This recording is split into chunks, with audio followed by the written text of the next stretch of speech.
So it's a great honor today to welcome you to a special seminar, which has been organized by the EERI Student Chapter of the University of Southern California. And I'm very fortunate to have here, I believe you are the president of this chapter? That's until this year. Now it's Ashley. Can we call the next president here? Please come to the podium. All right? So this is Fabian Rohai, and we have? Ashley Kubico. Ashley Kubico. So I take no credit in this event. These two are the ones to congratulate. And so I'm very also proud that the speaker today is indeed the president of EERI, and is also one of our illustrious graduates or alumni. He is also at this moment he serves as the chair of the advisory board of the department. And that's very prestigious. So his name, of course, is Farzad Naeim. So let me tell you a few things about Farzad. Farzad is Vice President and General Counsel at John A. Martin and Associates, a consulting firm which is headquartered in Los Angeles, also a famous firm which has built a lot of tall buildings. Farzad holds degrees, doctorate degrees in both engineering and law. So please do not mess with Farzad. You might be sued by Farzad. He is a registered engineer in civil and structural engineering in California. He is a member of the California Bar and a patent attorney. He has been a member of EERI since 1983. He has actually served as the editor of the Earthquake Engineering Spectra, which is a journal of EERI. I think you served 5 years on these functions, and he has served as vice president of EERI. He was a member of the board of directors of EERI. He was chair of special projects and initiatives, and he was also on the nomination committee of EERI. He is currently a member of the Honors and Publication Policy Committee. So he has a lot of titles, and actually we will see Farzad is very active. I don't know how he finds times in a day. He has so many activities. He's a member of the Industry Advisory Board at USC, Cal State Northridge, and a university west of us. We don't mention his name here no longer. Guess what it is, okay? But I didn't say it. He is a director of Cosmos also. He served on the advisory council of SCEC, the Southern California Earthquake Center. So you can ask Farzad where he finds his time. You don't have a family life, Farzad. He has received numerous awards for his contribution to earthquake engineering, and the latest I heard was the 2007 Falzur Khan Medal Award by the Council on Tall Buildings and Urban Habitat. What is not listed in the CV, that is also the director of the governance board of NEES, the George E. Brown Jr., I believe, Network for Earthquake Engineering Simulation. That's what NEES stand for. And that's actually what the topics of his discussion today, his presentation. Dr. Farzad is going to tell us about NEES, and I'm looking forward to his presentation. Dr. Farzad Naeim. Thank you very much. That's fine. Well, good afternoon. It's a pleasure to be here. Coming back to USC is always a pleasure. This is home to me.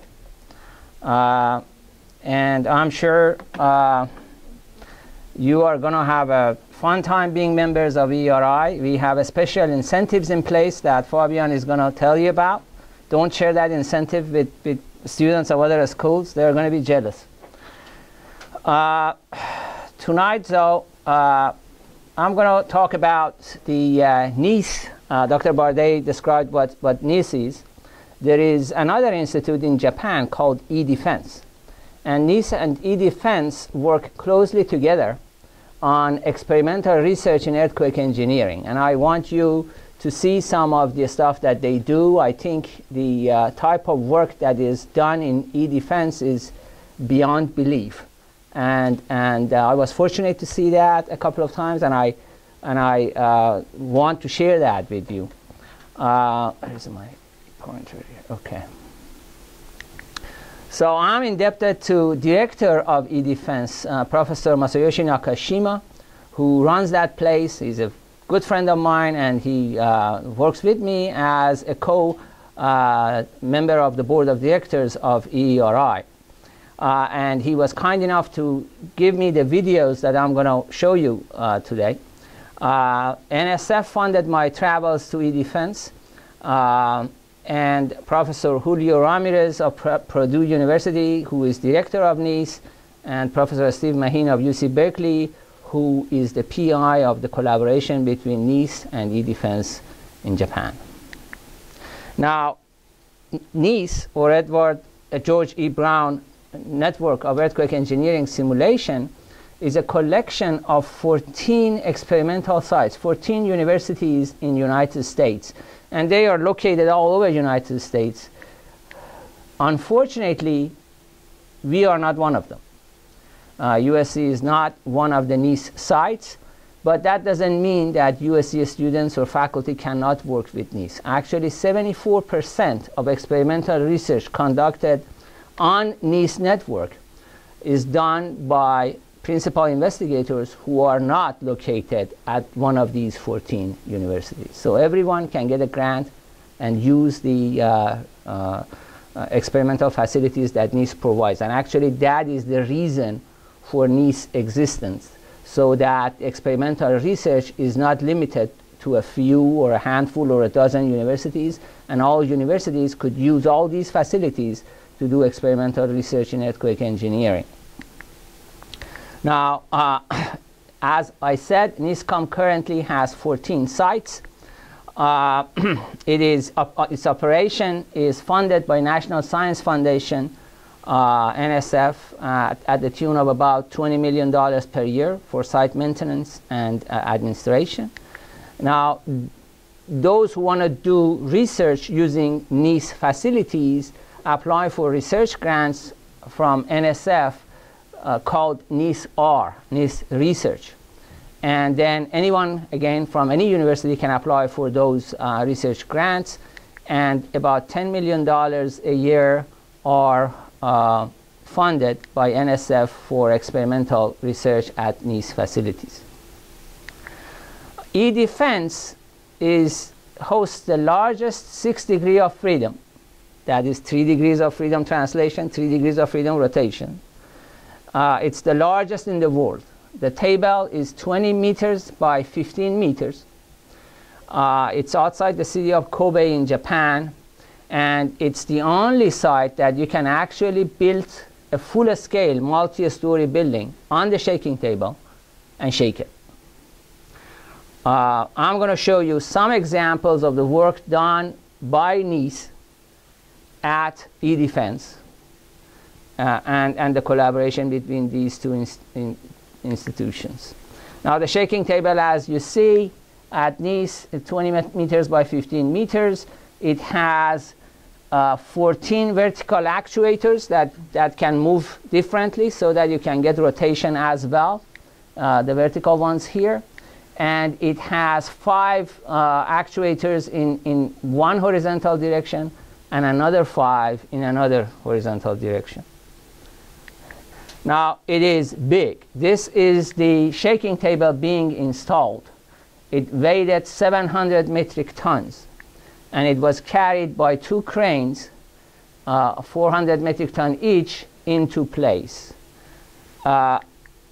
These are the sort of the specifications of the shaking table. You can shake about 1 g acceleration horizontally and a maximum velocity of 2 meters per second. Now, NEES and NIED is the department in Japan that runs E-Defense.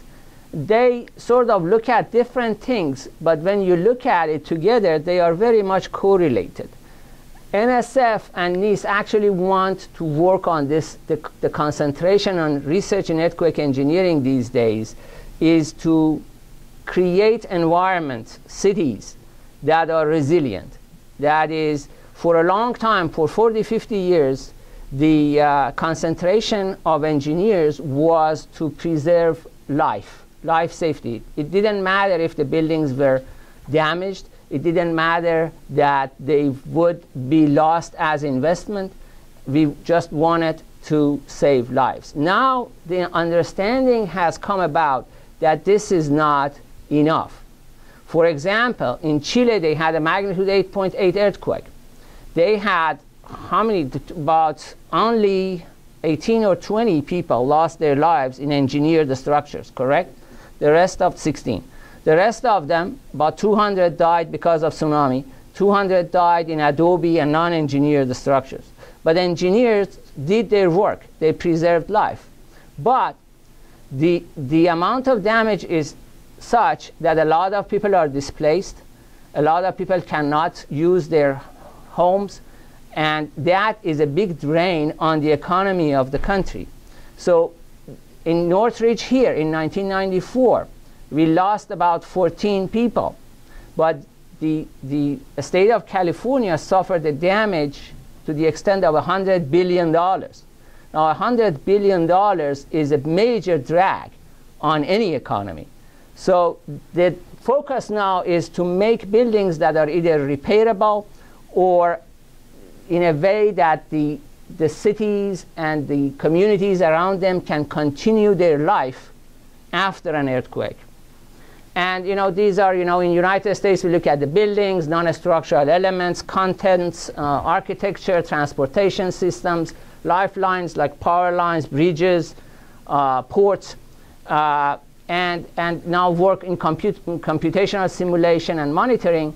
And there they are looking at new materials, base isolation, geotechnical engineering, energy facilities. And many of these, as you see, they relate to each other. If you progress in one of these, you are also progressing in one of these, and vice versa. The first phase of NEES in the United States and E-Defense in Japan collaboration started by looking at selected targets.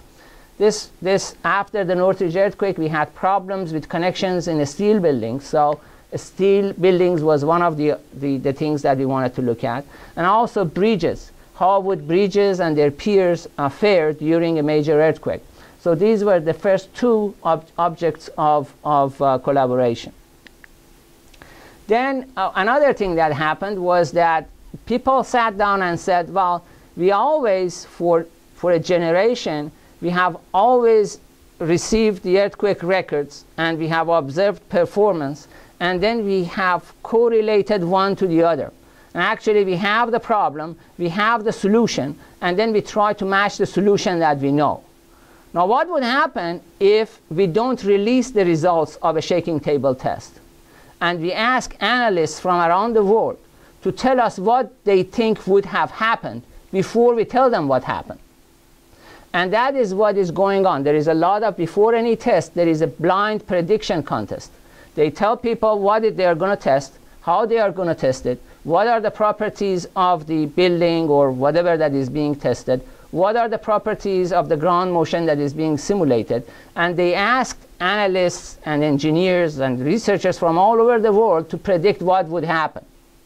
In the last one, about 30 researchers and 17 practitioners participated, 14 teams from Japan, 10 from the United States, and 7 from Taiwan. And the results were all over the universe. I mean, they really were different results. But there were three winners from Japan, 1 from US, and 1 from Taiwan that came mighty close to the results of the test.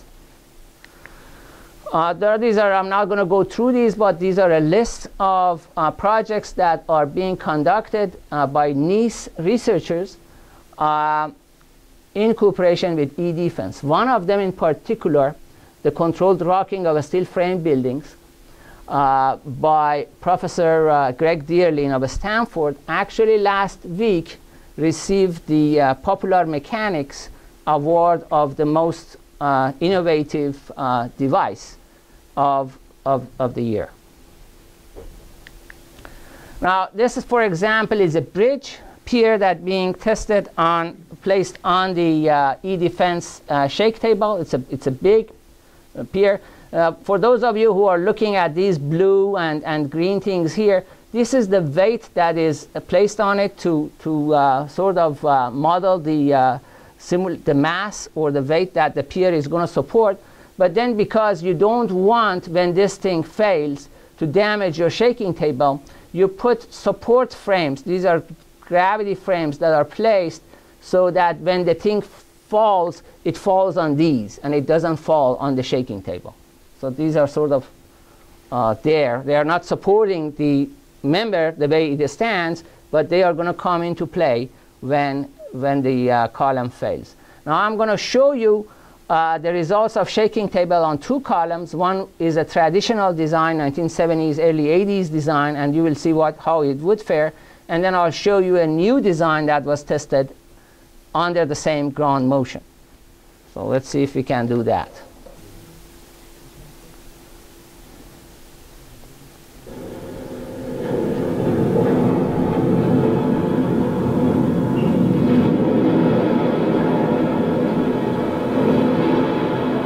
Now, it's going to zoom in and show you the details of the damage that you will see.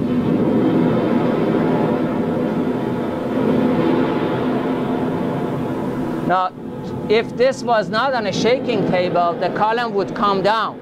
It's not coming down because of those support elements.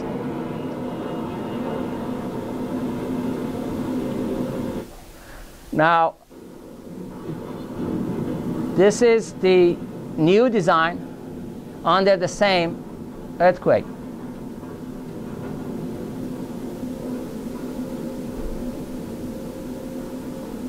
Nothing happens to it.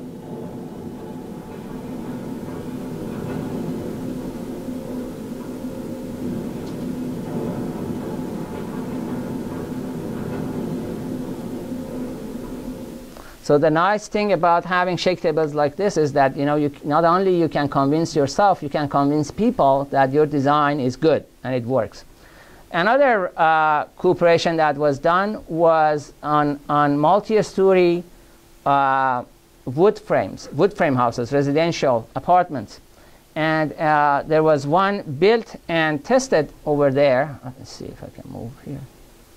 And as you see, because the shaking table operation is very expensive, my understanding is that when you want to test on this shaking table, from the day they give you the shaking table, they charge you $20,000 a day.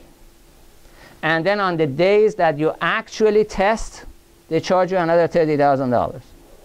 So you don't want to waste your time building the model on the shaking table. So what they do is that they build these things outside.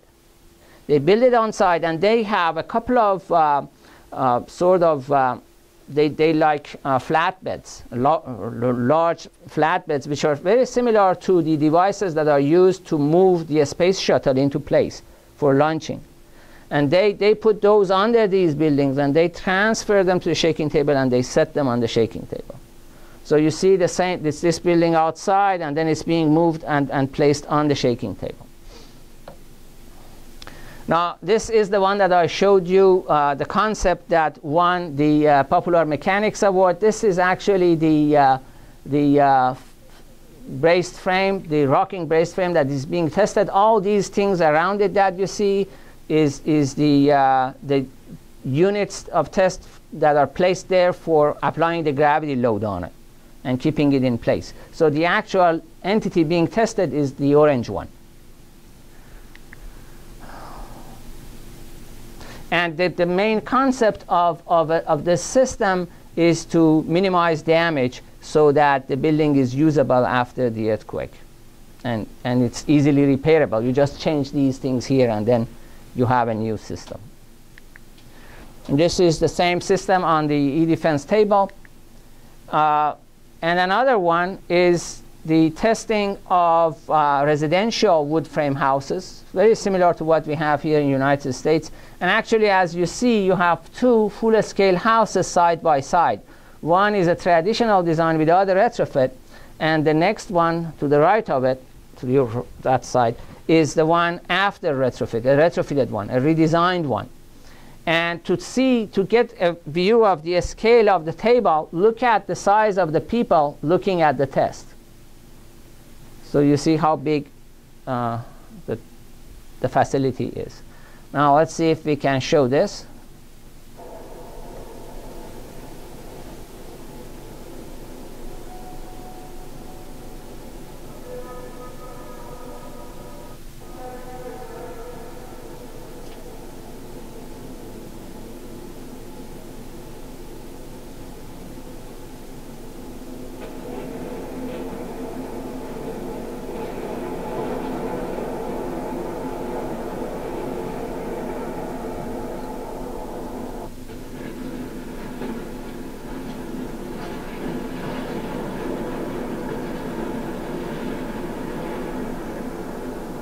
So there is a clear difference between the new design and the old design.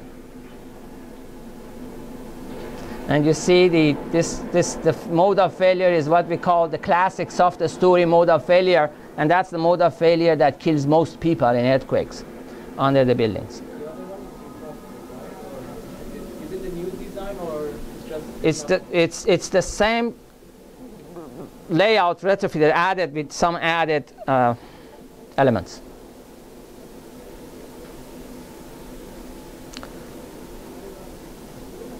Okay, it's good enough.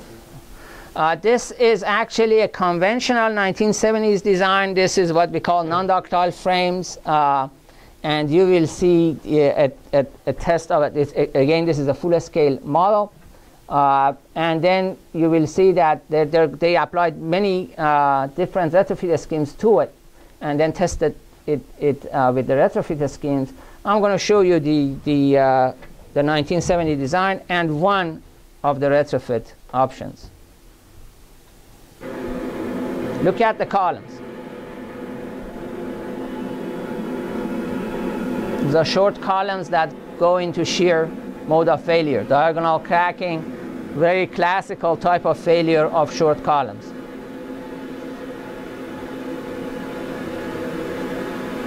Now it's going to go closer and lets you look at it.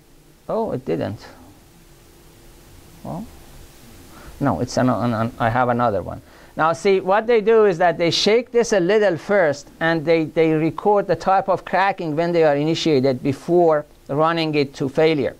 And you see these cracks sort of marked up. And then they apply the bigger earthquake for it to fail. Look at the windows too, how violently they shake.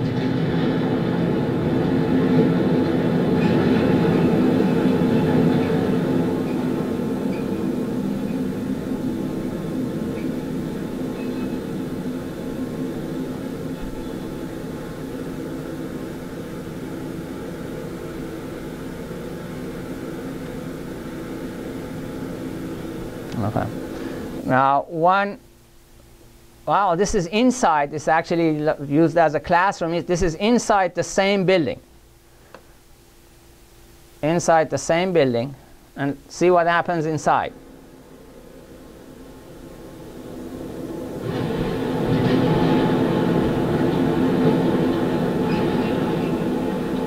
Don't want to be in that classroom when this happens.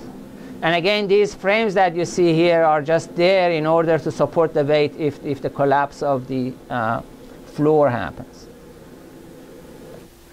Now this is the same building configuration retrofitted by adding some steel braces. This is one of the retrofit options tried. And now it's being subjected to the same ground motion.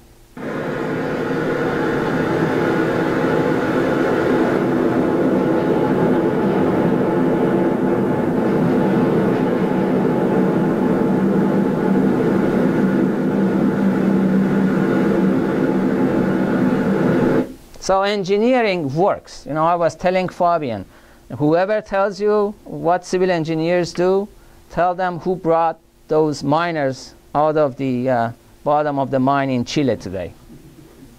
Mechanical and civil engineers. That's who did it. It's just not that exciting. Another test is on steel moment frames. As you see, this is the specimen there. Again, these are there to just keep it from falling on the shaking table when it goes. And you see an image of the frame failing. And you see these tilted columns here failing in a soft story mode. And this is the video of the same test.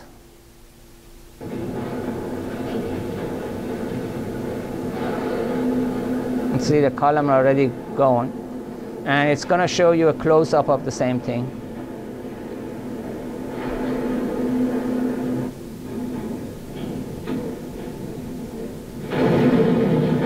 And now you see the buckling of the column. Look at the column and see how it buckles.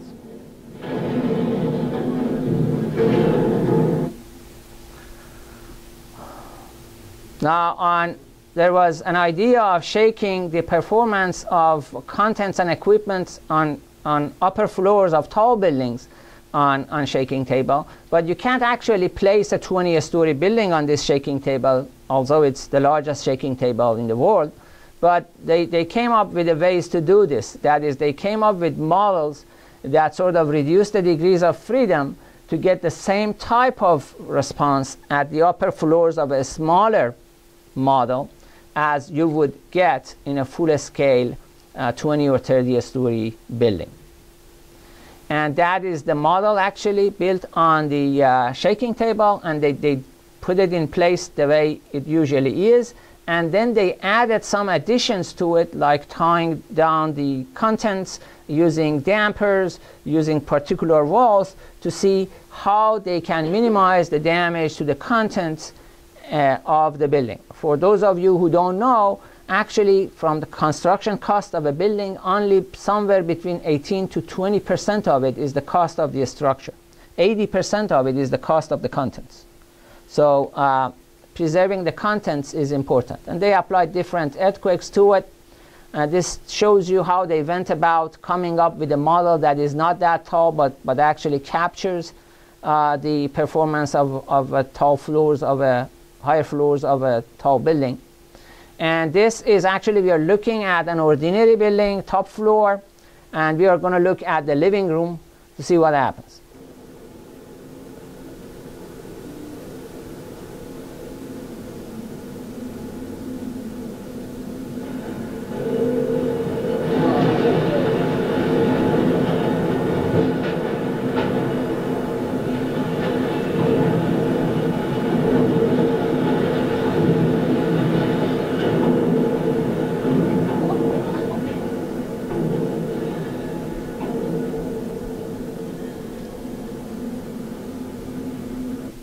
Now, you will see these are frames from the same room actually that you saw.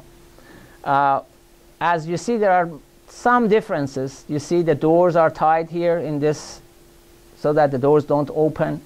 And then you see this particular thing is tied to the ground. And there are other things that they have done to better the performance of the building. So to the left, you see the original. To the right, you see the modified design of the contents, and they are subjected to the same earthquake.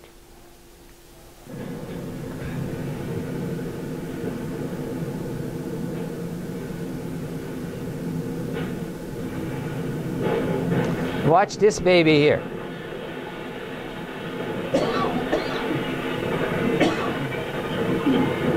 See, you know, there's basically nothing happening on this side.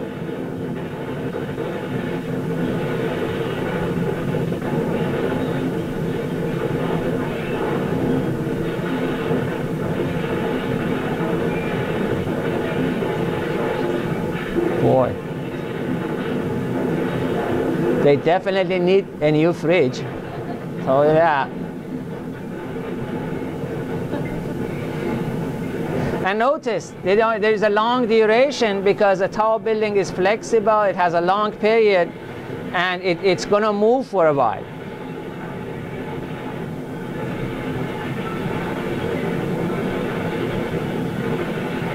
This is actually less severe than what people experienced in Chile during the earthquake, because that had a duration of 3 minutes at least. So,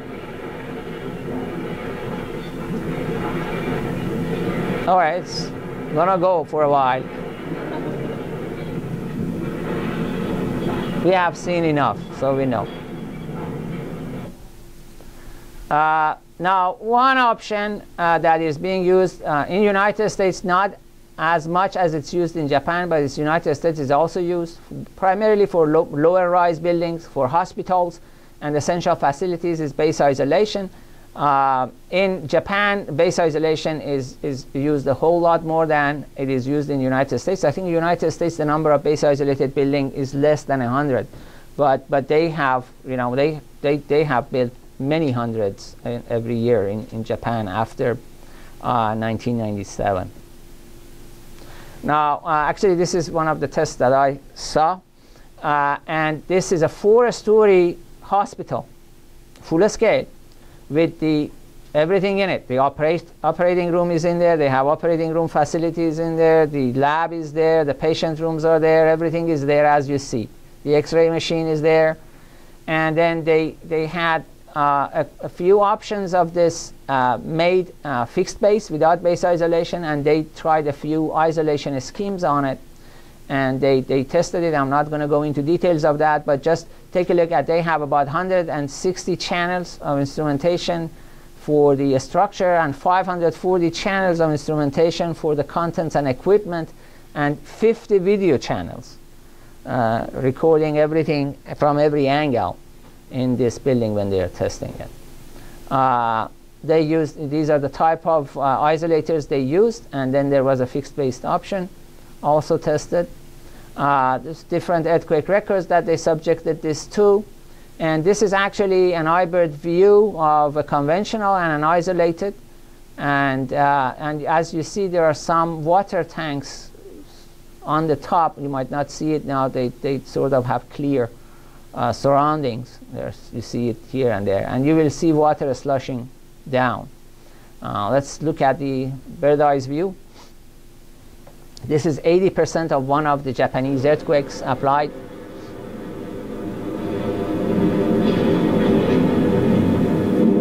Definitely see that this one is isolated, and you see a whole lot more slushing up here than you see over there.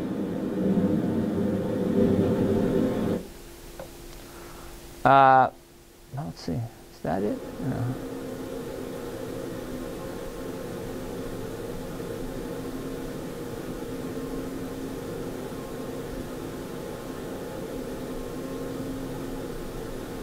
Now, actually, they have noticed even in the base isolated ones that if you do ordinary design, some of the contents don't perform the way you want. So they are actually testing better techniques of preserving the functionality of the hospital building, even if and when it is isolated.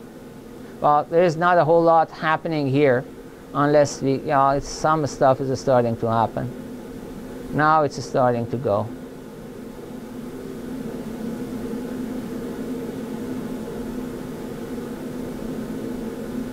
All right, well, it's not that exciting. So we go to the next one. Now, this is actually the operating room, and this is sort of the model of the patient sitting there, and then you see the patient rooms down there, and let's see what happens, the difference in the two options.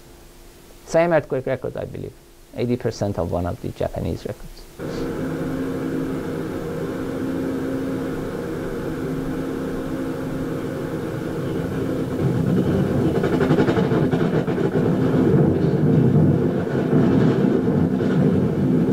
This one is obviously doing better than this one, but still, it's in a way it moves a lot for it to be functional during the earthquake, at least. But I'd rather be here than there. I mean, no question about it. And this is a patient room and lab and the patient room.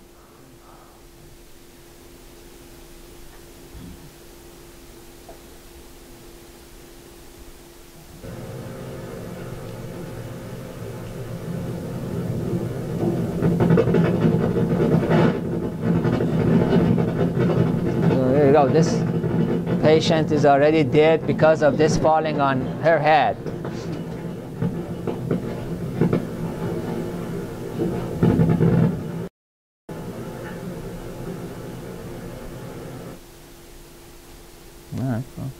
Good. Conclusion, E-Defense, as you see, is a remarkable facility, and full-scale testing provides unique opportunities for advancement of earthquake engineering. And the collaboration between NEES and E-Defense is really beneficial to advancement of science and engineering in both countries. Now, if this kind of stuff excites you, you are the type who wants to be an earthquake engineer. And if you want to be an earthquake engineer, there is no organization that would serve your purposes better than EERI. And the reason is simple. They're going to tell you the reasons. I'm going to give you one reason before giving the floor to them. And that is, there is one book. There is one book that lists the name of anybody who is anybody in earthquake engineering, including all the leading researchers, everyone who did or was participant in all of these research in US, in Japan, and everywhere else. It has the list of every professor that, if you are interested in earthquake engineering, you probably want to work with. It has the list of every employer in earthquake engineering that probably you want to work for if you want to be in earthquake engineering. All their names and numbers and addresses are in this. This is the roster of Earthquake Engineering Research Institute, EERI. And by joining the student chapter, your name is going to be in there too. So if there is no other reason, for that reason, you should join EERI. All right, thank you.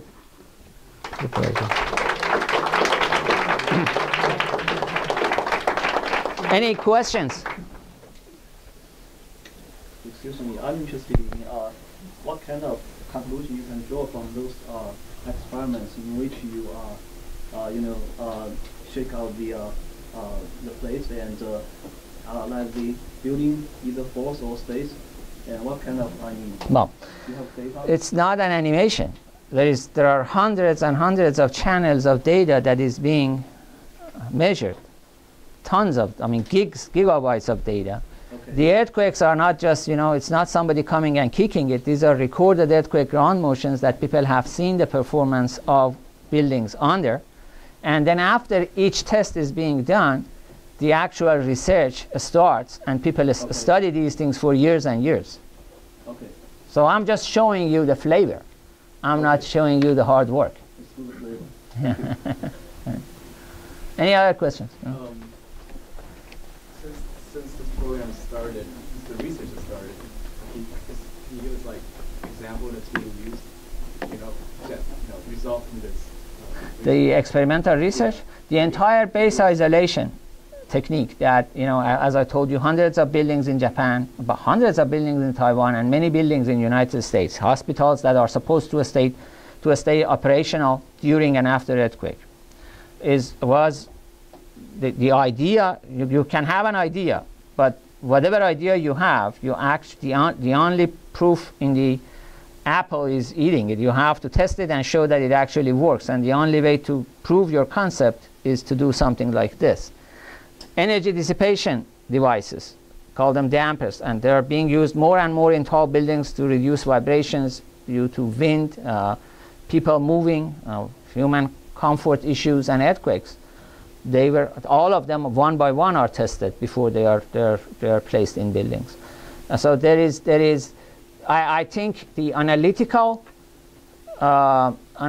studies in engineering in general, and in earthquake engineering in particular, and experimental research go hand in hand.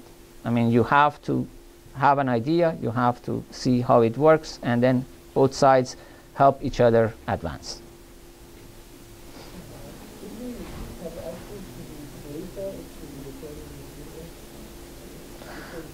Yeah, some of the data is available. There is actually on internet. If you go to NEES Hub, search for NEES Hub, which is the web page for NEES, and the data from the tests are uploaded there, and it's not just raw data. Actually, you can go and get different channels. You can manipulate it. You can play with it. Look for actually the test that was done by Professor Saidi at University of Nevada, Reno. They have a very nice setup on NEES Hub that lets you do anything you want with the data that they have produced in testing the bridge that they tested. So NEES Hub is the place to go. Well, thank you. So this. If you want, you can go to eat more pizza. And while we prepare Nobody told me about the pizza.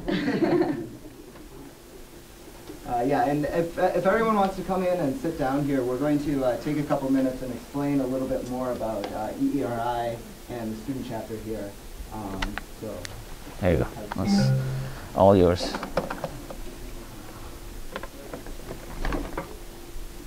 USC. We're going to talk a little bit about the national organization and as well as student chapter. This is Charlie. He's going to talk about the national organization.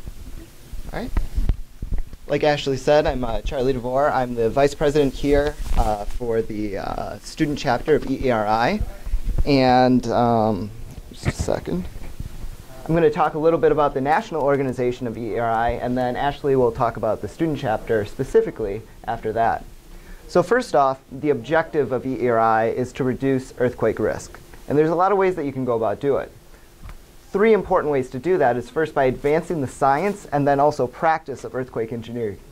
Now this is an important point because EERI is interested in not only the practicing side of engineering, but also the science that goes into it, which makes it kind of unique for a professional organization.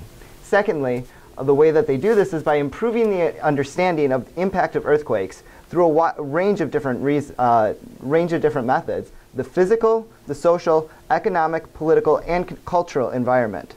So another big important point about EERI is that it's a big organization. There's a lot of different researchers in there. There's a lot of different practitioners from all different things. We have sociologists, we have geologists, we have geotechnical engineers, civil engineers. Just about anyone who could possibly be interested in earthquakes is a member of EERI. And finally, third, EERI does a lot of advocacy. So they work with political organizations, and it's a truly international organization. So you get a lot of exposure to a wide range of different people and topics. And so at the basic level, EERI is the nonprofit technical society of engineers, geoscientists, architects, planners, public officials, and social scientists. And like I said, EERI members include researchers and practicing professionals, educators, officials, and building code regulators. So it was established in 1949 as a U.S. national organization. And since then, more than 2,300 members from over 55 countries, over 25% international membership. It's managed by the EERI Board of Directors. So it's 9 volunteer members, the executive director and staff. And like we said earlier, Professor Naeim is the president of EERI. So we had the senior leadership right here today. And its headquarters is here in California, up in the Bay in Oakland. So the vision of EERI, because it's important to understand the organization, what are they striving towards? A world in which potential earthquake losses are understood and steps are taken to reduce them to an acceptable level. So EERI as an organization is not only focused on just understanding the research and the science behind it. They actually are trying to put that into practice and try and drive down the losses in earthquake events. So the role of EERI is it's recognized as the authoritative source for U.S. earthquake risk reduction information. And that's a very truthful statement because as Professor Naeim was saying earlier, it really is the one-stop shop for anything related to earthquakes. When a big earthquake happens, they send out researchers to all over the world. It's through a program called Learning from Earthquakes. Every time a major piece of legislation dealing with earthquakes, there's always representatives from EERI, always working to try and make sure that that it goes forth in a sane and hopefully safe way. And so the second thing about EERI's role is that it's in partnership with other nations, and so it really, like I said, it really works to be an international organization. So some of the EERI programs, like I just mentioned, the Learning from Earthquakes programs, they send out a team of investigators around the world to try and investigate and see what happens. So after the big Haiti earthquake, there was an EERI team there on the ground within 2 weeks. Same thing after the Chilean earthquake. So they get teams out there to understand and see exactly what happens right away. There's publications and conferences. The EERI annual meeting is an important place to present research and learn from other members of the EERI community. It's international programs, endowments, special projects, initiatives. There's a whole lot of different things going on under this one organization. And some of the publications that they do, the two main ones are the monthly EERI newsletter, which tries to keep everyone informed. And as a student member, you will have access to that. And the second major publication is the Earthquake Spectra. Now this is an important peer-reviewed journal that's released 4 times a year, and it has a wide range of different topics that are extremely focused and well respected within the earthquake engineering community. They also have special reports, monographs, CDs, videos, and, as Professor Naeim mentioned earlier, the annual roster. So the conferences, like I said, the annual meetings, there's the U.S. National Conference on Earthquake Engineering, the International Seismic Zonation Conferences, and also a host of other technical seminars and workshops. And as an EERI student member, you have access to all of these conferences, and usually at a significantly reduced rate. And so as a member of our student, as one of the goals of our student chapter is we send our student undergraduate seismic team to the EERI annual meeting. So in addition to competing in that competition, you also get to attend the EERI annual meeting, meet a whole bunch of different people, and hopefully learn a lot too. And so EERI is the national organization. They're also interested in developing these student chapters, which we're part of. And so nationally, well, internationally now, we have 32 student chapters, including Puerto Rico and the University of British Columbia. And as I alluded to, there's a student competition, the undergraduate seismic design competition, which Ashley will talk about here in a minute. Actually, she'll talk about it right now.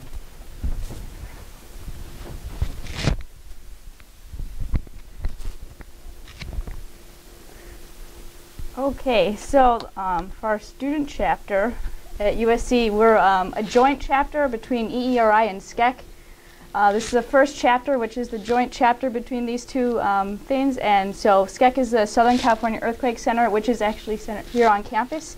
So that's pretty cool. We're pretty special in that way, really trying to work forward towards bridging the gap between studying earthquakes itself and how we design for earthquakes. So here's our objective of the student chapter. Basically want to promote the study and practice of earthquake engineering, planning and policy, and so we really want to get people involved at the student level. Our goals here are to hold seminars like the one we had today, and to increase the number of active students, including you, and to do outreach partnerships so that local schools can develop this interest into earthquake engineering, and so we get more people in the future becoming student members. So we have our faculty advisors and our local contact advisor, who you saw today, and he gave a wonderful little lecture for us. As I mentioned, I'm the president, and then we have Charlie, who's the VP, Fabian, who's our treasurer, and Ali, who is our secretary, and we're all working very hard. You can email us if you have questions, or if you want to learn more, or get involved in a certain way, it's not a problem. So we do a lot of activities during the year. One of the big things is the Freeman Family Visiting Professional Program, as well as the Distinguished Lecturer. The people that we bring in to do these talks are really top-notch engineers who are widely respected, and they talk about really important things in the community. The Distinguished Lecturer is, they are awarded every year. One person is selected, and usually they are just amazing, have done great, great things. So the Freeman Family Visiting Professional Program is it's geared towards helping students and faculty be a part of the practitioner side, because a lot of times, we're stuck in classes and we're more theory-based, and so this is sort of to give us a window into what engineers are actually doing in the field, as opposed to just what people are researching. So you can look up more of who the visiting professionals are at this website. So this is an example. In addition to coming and doing a lecture, a lot of times you get, as a student member, you get to talk with them in a more informal setting, like going to dinner or a smaller meeting, and so it's a great way to talk to someone who is, like head of a design firm or, really well established in the field. As I mentioned, the distinguished lecturer is someone who has won an award, and so they go around to all the different student chapters giving this lecture that is really important and should be listened to. So for us, we are bringing someone in the next couple weeks. His name is John Hooper, and so he's going to talk to us a little bit more about the professional side, and so that should be really good. We're hoping that all of you will come and attend that, and we'll probably be having dinner afterwards with him, and a lecture before, and hopefully a meeting during lunch if you have a night class or something. That way everyone can get a chance to see and listen to what he has to say. A big thing, and this is for, a lot of times these organizations, you get a lot of grad students, but we'd like to focus on the undergrads. In this case, there's this big seismic design competition, and it's international. Well, because you have people from British Columbia. I don't know if that really counts. But it takes place at the annual meeting, and so this is a good way to go. They produce new rules every year, and so you come up with this design. So it's a good way to get your hands involved in more designing than just doing research. And so in doing so, we also get to learn a lot, because we have these wonderful grad students kind of advising us and telling us, giving us suggestions and helping us test the model and stuff like that. And so, Yeah. how do you go back? There we go. So this is just a short video kind of about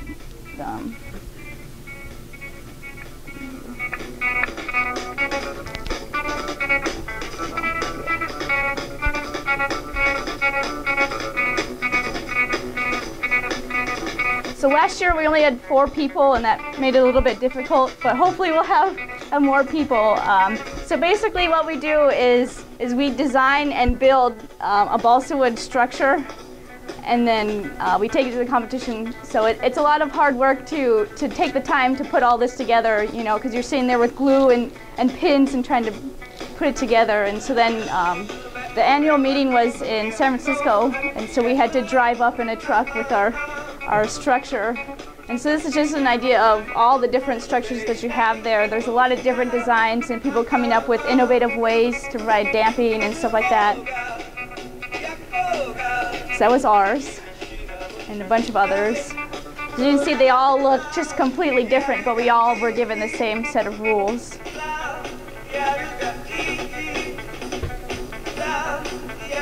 And the idea is not only build and test this, you also need to, in the design, you need to include, again, airflow, simulate, reveal, and predict how we perform during the actual test. And they measure what the prediction against the true result. And that means we need to test before how the material properly connected.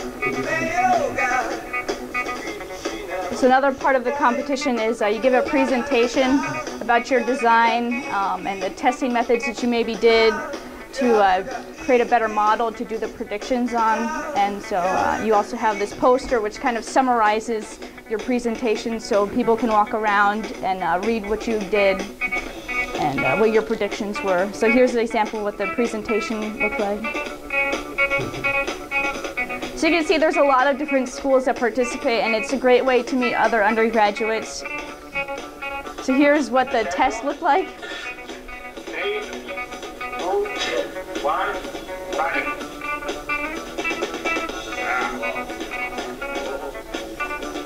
So you see they're testing it against real earthquakes that have happened in the past that we have time records for.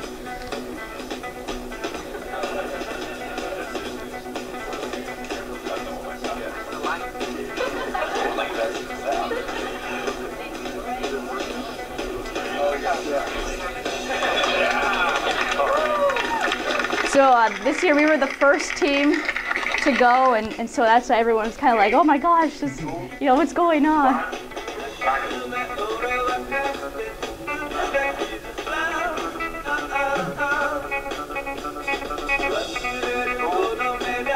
And this was a simulated earthquake that they had, some of the researchers came up with, and it's pretty substantial. Yeah, end of the world.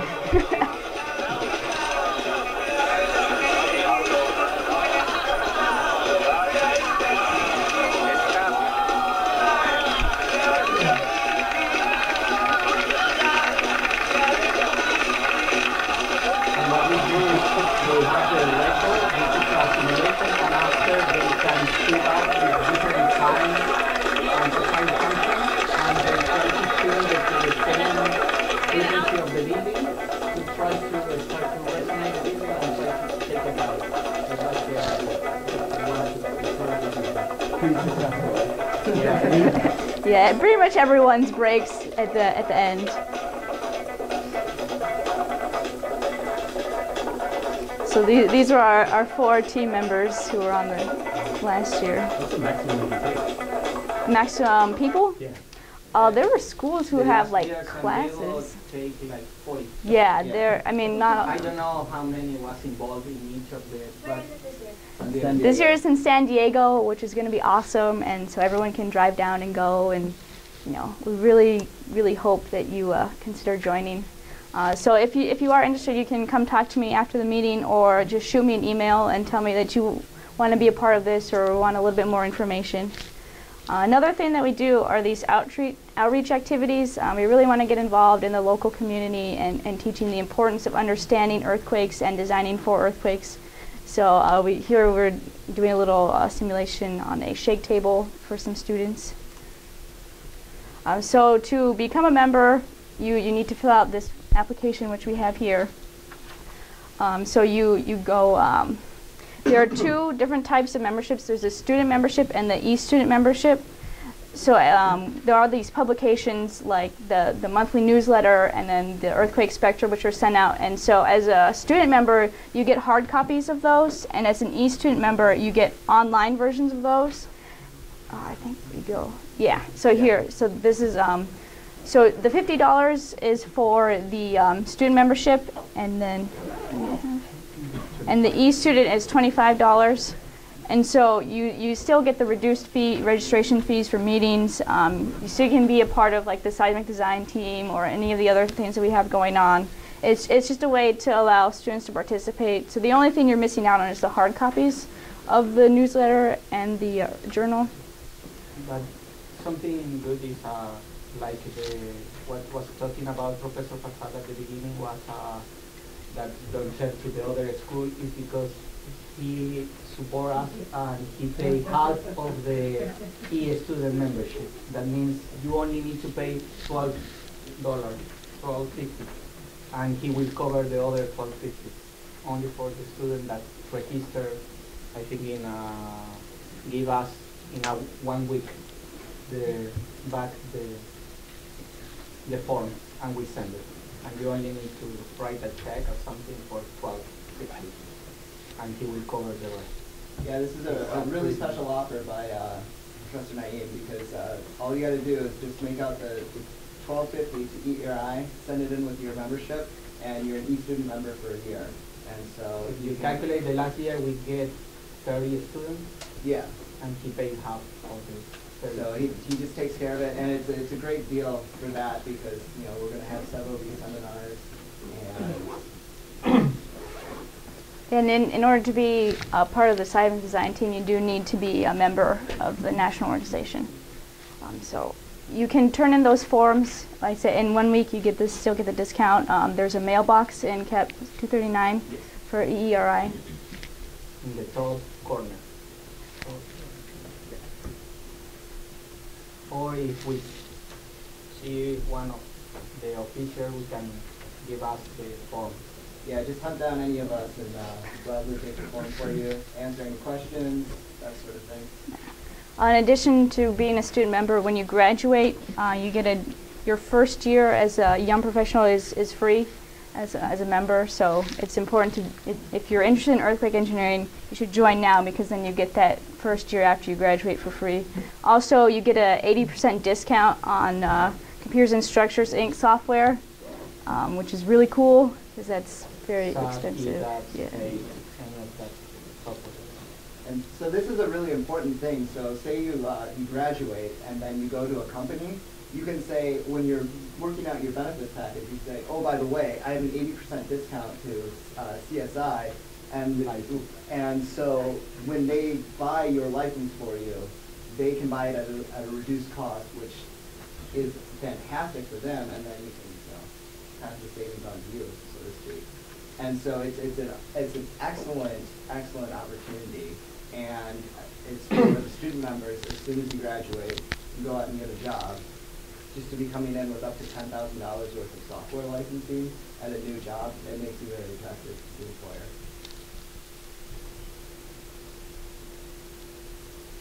Oh yeah, I mentioned this before. So like I said, your first year membership after you graduate is completely free, which is nice. So this is our website. If you want to learn more about the chapter or check up and see what events are going on soon, you can just go to our website. So I'd just like to say thank you for these people who have helped us in putting our presentation together. And thanks for coming.